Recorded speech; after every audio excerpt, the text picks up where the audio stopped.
Gaarii mata dureen ustaaza keenyaa Jamaal Aliyyi Aliif Car Imports makiinaa Aliif jedhu kaampaanii maashaallah jazakallahu khairan isaan galchan banan irraa inshaallah waliin laallaa duula atileetii keenya Fayyisaa Leellisaa irraa godhamaa jirus gaggabaabsinee waliin laallaa. Kun ittaan sunii Jawaarii fi uummata Tigraay irraa laalla jechuudha. Gaashee jawween boqonnaa nuu kennuu danda'an dhalleen tarbiyaa raba godhanii aabbichuu arrabsaa oolanii. Hojiin isaanii akkas taate bes hojiin Jawaar Mahammad aabbichuu duulu laafaa reeb jennaan jaartiin tiruu reeb jedhanii aabbichuun naman ajjeesuu naman hidhuu naman tuquu gara laafessaa irraa buudide jechuudha. Haga inni aabbichuu irraan bu'initti Mustafaa illee jalaan galu jedhiin. Haga aabbichuun karaa gubbaa jiru aabbichuu jechuun Mustafaan hin dhiyeessu jedhiin. Namni aabbichuu tuqe nama gumaa gurraatti teenna tuqe jechuudha. Namni aabbichuu tuqe nama ija gurraatti gumaa keessaa san tuqe. Hin taphattaa? Ufeen hin taphatin abbaa? Waan hin dandeenye gajjettee waliin fuudhin jennaan. Gaarii gara mata duree itti deebinaa ustaazni keenyaa Jamaal Aliyyi rabbiin waan bantan waan dalaggaa itti eegaltan akkuma duraan sadarkaa keessan ol fuudhee rabbiin duratti isin oofe ammallee rabbiin dachaa barakaa keessa isinii kaahee duniyaa akhiratti illee khayrii qabdu. Duniyaan gaariin duniyaan bareedduun duniyaa khayrii qabdu qofaa miti. Duniyaa fi akhiratti illee khayrii qabdu. Tagaafa hisaaba rabbii dura dhaabbattan gartee rabbiin qulqulloofte milkoofte isiniin jedhu rabbi isinii haa godhu. Makiinaa miti nama xiyyaarra daldaalu rabbi isin haa godhu. Rabbiin sadarkaa keessan olaa fuudhu. Duniyaan nama halaatti kaa ustaaza keenya wani jennuun maali isin nu beektanii nama waa beekuutti himanii akkuma durii san duniyaan argii hin qabne sadaqaan argii hin qabne tagartee mul'ifanne ta khayrii ittiin dalagatan ta duniyaa akiraallee ittiin milkooftan kaaliqu samaawaat wal ardi isin haa godhu jennaan. Duniyaan bara kanaa wanni namni halaakamaa jiruun na argi sadaqaan na argi duniyaan na argi uffanni na argi nyaanni na argi isii rabbi isin jalaan godhin. Isii yoo kennattanillee akka nabii rabbi alayhi salaatu wassalaam jedhan san yoo harki mirgaa kennatu bitaan akka quban qabnetti Allahu akbar rabbi rasan nu haa godhu hunda kenna. Isinillee qalbiin cabinaa warri gartee waan qabna illee osoo akkas ta'e duniyaan yoo ati ittiin fayyadamin wanni agarsiis halaakni hin jiru. Duniyaa qabaattee herrega isii yoo gartee hin herregin guyyaa qiyaamaa namni nabii rabbi alayhi salaatu wassalaam gartee duniyaan namni duniyaa qabu herrega dhaabbatee hiyyeessi waggaa kuma meeqa dura jannata seenee bashannanaa jechuudha. Abbaa qabeenya barka karaa haqatti qajeelloo irra qabaate. Kanaaf duniyaa khayrii ta gammachuu ta qananii ta duniyaa akiraallee khayrii qabdu rabbi isin haa godhu jennaani baga gammaddan uummanni Oromoo warriin yoo namni khayrii argate jaalattan yoo namni gartee taajira ta'e yoo namni abbaa kaampaanii ta'e yoo namni abbaa qabeenyaa ta'e gammaddan isin hundinuu rabbi jazaa isin haa kafalu warri ammoo jettan rabbi rahmata isin haa godhu kennullee haa argatu bu'aan hadha ustaazni kenna ustaaz Jamaal argatan kuni hubadhaa Oromootiya.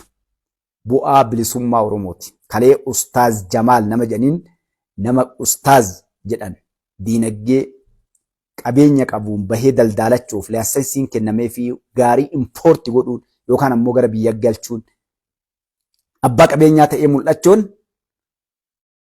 waan hin yaadamne jechuudha. Waan hin yaadamne. Alhamdulillahi rabbil aalamiin ardhaa isaan qofaa miti.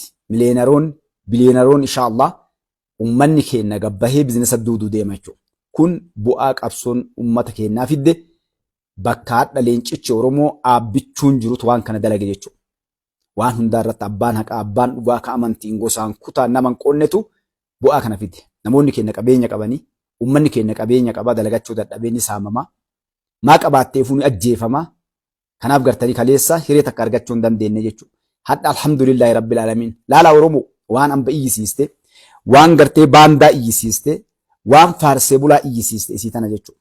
Isii tana akkamitti nuun qixxaahanii ibalufaati akkamitti gartee waan akkasii dalaganiitu as fide jechuudha. Inshaallah tokkoon keenya rabbi inshaallah abbaa qabeenyaa rabbiin gartee abbaa qabeenyaa haqaa san nu haa godhu malee inshaallah taa wallaahi dachiin teenya irratti dalaganne hundi keenya bakka san geenna. Kanaaf ustaaza kennaan rabbi jazaa keessan isin haa kafalu waan dalagattan argattanii daran jabaadhaa uf tiksaa duniyaan tun duniyaa gartee kaa khayriiti ammallee ta khayriiti futu rabbi isin haa godhu daldala keessan daldala khayrii daldala gartee rabbii wal isin dhabsiifne ta rabbiin gartee isin wal gartee jaalachiistuu fi akkuma kalee rakkata amantiin kutaan gandaan osoo hin qoonne ittiin gargaartan rabbi isin haa godhu jennaan hundi keessan namni firoottan gartee isaaniitii fi namni nama khayrii argate jaalattan baggammaddan isiniin jenna. Kanaafuu karaa kana waan takka jedhee keessaa bahu obboleewwan tiyya mee waan takka haa dhiifnu. Warri gandaan amantii maali walitti duultan? Warri akka ibaluu qabeenya qabaa mee makiinaa biti maal akkasi? Bakka dhaabbatu laala garii namaa obboleewwan tiyya bakka jirru hadhallee. Melala warra garii garre ka amma gabbayee Harargeen ka akkasii. Yaa akii taa'i waa quban qabdu dhoqqeen dhiitin. Waan diiniin islaamaa jettu quban qabdu dhoqqeen dhiitin obboleessa kiyya. Haa qabaatu abbaan haa qabaate. Harargeen qabaate, Shawaan qabaate, Jimmi qabaate, Gujiin qabaate qabeenyi qabannu ilmaan Oromooti. Lammata ammoo deebinee walitti dhaaddachuun kun waan shari'aan islaamaa dhoorke. Salaataa soomanaa gabbaatee haadha lafaan dhiittu. Obboleessa kiyya rabbi obboleessa kiyya obboleetti rabbi rahmata sii haa godhu. Mee dura xiqqoo as deebinee diinii keenyallee haa laallu. Karaa deemnu waan dubbannu, waan dalannu, waan goonu. Dorgommii warri makiinaa bitu yaatanillee rabbi sodaadha obboleewwan tiyya.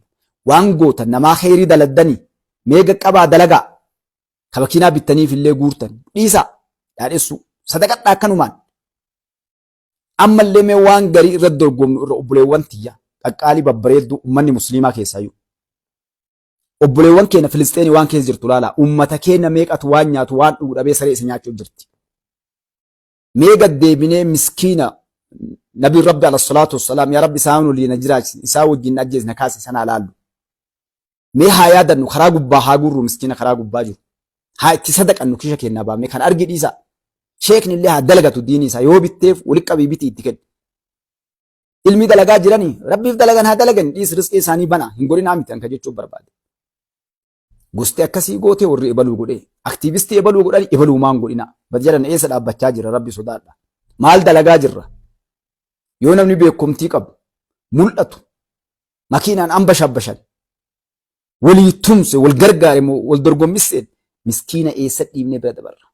Ka guyyaa kana meeqan masgiida dura taa'ee jaarsi jaartiin ka nama xooruu hin qabne miskiinni lafarra gartee kaadha silaa wincharii waan inni ittiin deemu saayikila bitaniif miskiina makiinaa nama tokkoo bitan nama gartee 200 500 600 karaa gubbaan ittiin guuran jechuudha. Nama 10,000 20,000 karaa gubbaa ittiin guurtan.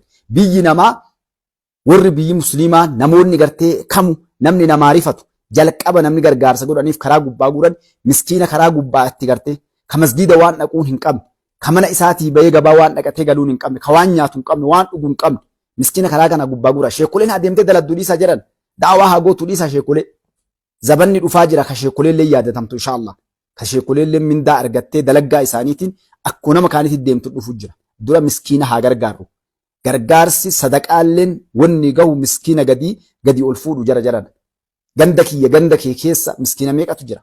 Ka waan nyaatee dhuguu hin qabne ka ilmaan wajjin gartee bishaan gaadha bishaan obaasee oolchi ilmaan isaa bulchu. To'attanii sheekoleen ganda keessaa abbootiin qabeenyaa to'attanii hagamii keenyatti to'achaa jira kana. Mee waan namaa baaftanii 100,000 abbaa gartee sheeka tokko eegootan miskiina ganda keessaatii godhaa. Ajrii dachaa sadaqaalleen jalqabni ka daawwatanillee kawa na argitti deebitanii Rabbi rahmata isinii haa godhu. Wal dorgommii kutaan, wal dorgommii sheekoleen, wal dorgommii abbaa qabeenyaatiin dhiisa abbaan qabeenyaallee olaa bahu. Homaa kun badhaasa Rabbiin gartee yookaan itti mokkoruu yookaan nama san gartee Rabbiin du'aa isaa qeebalee qabeenyatti kenne qabeenyuma lama tokko Rabbiin gartee hammeenya isaa afaan ajaa afaan isaatii irraa bahu qabeenya laaliitti kenna Rabbiin gartee akka malaayikaa isaan dararre gartee. Tokko hoo Rabbiin gartee akiraallee khayrii duniyaa akiraallee dalagatee du'aa isaa Rabbi qeebalee horiitti kenna. Kanaaf addunyaan tuni qormaata. Anaasillee ni qormaatti. Nyaannee dhunna gartee waa hunda godhe. Inshaallah isinitti hin dheeradhu. Waan gootan warri waa gootan kunneen aalul khayri isiniin haa jennu. Warri aalul khayri dalagachuu barbaaddani ummata miskiina gargaara. Warri horii guurtan ammallee waan isinitti obboleewwan ta'e isin yaadachiisu. Ka diiniin keenya wal yaadachiisatti fazakkirin nafaati zikra al-mu'miniinatti yaadachiisu muumina gargaarteedhaniin warii yoo guurtan yeroo warii namaa guurtan seentii takkaan shaayii keessaan dhugina. Seentii irraa hirrigamta guyyaa qiyaamaa warii abbaan kiishaa baasee 100 kenne 100 seentiin osoo keessaa namni abbaa ga'uu qabdi. Biiliyoona tokko yoo guurte biiliyoona osoo shaayii hin dhugin yeroon hayyamni sii kennamu yoo nama ati waan nyaatu waan dhuguu hin qabne hatta makiinaa yaabbachuun shaayii hin dhuguun keessa yoo ati miskiina waan nyaattee dhuguu hin qabne jechuudha. Kanallee akkasiin laalladhaa isiniin jedha. Kanaaf halaakni guddoon itti deemnu walii gartee yaadachiisu qabna. Akkuma siyaasa kana gubboo iyyinu khayrii dalagadhaa. Yoo khayrii dalagattan Rabbi jecha dalagaa.